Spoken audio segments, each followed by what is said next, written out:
জুলাই অভ্যুত্থানের ১ বছর পরে এসেও যে জুলাই অভ্যুত্থানটা হয়েছিল সকল মত পথের মানুষের ঐক্যের কারণে,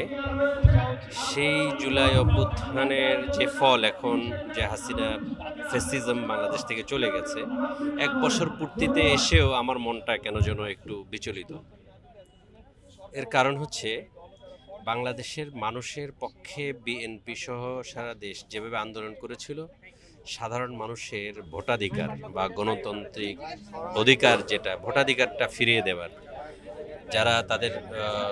সাধারণ মানুষ যেন তাদের ভোটের অধিকার পায়, তারা যেন নিজের ভোট নিজে দিতে পারে,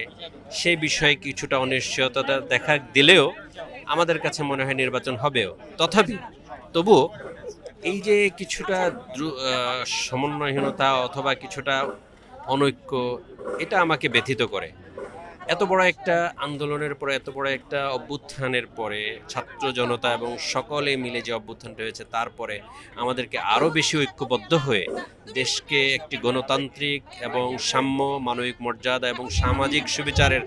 বাংলাদেশ গড়ে তোলা আমাদের মূল ব্রত হওয়া উচিত ছিল। যদিও বিএনপি এর নেতৃত্ব এখনও দিয়ে যাচ্ছে, বিএনপির আমাদের মাননীয় ভারপ্রাপ্ত চেয়ারম্যান মহোদয় এ বিষয়ে এখনও, এবং আমাদের বিএনপির নেতৃত্বাধীন সকল দল এখনও আলহামদুলিল্লাহ যে আমরা এই বিষয়ে দৃঢ় প্রতিজ্ঞ। সুতরাং ইনশাআল্লাহ এদেশে আমরা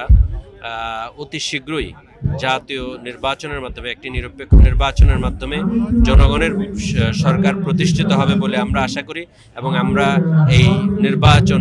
যেভাবে যাতে করে হয় সেজন্য আমরা লড়ে যাব ইনশাআল্লাহ।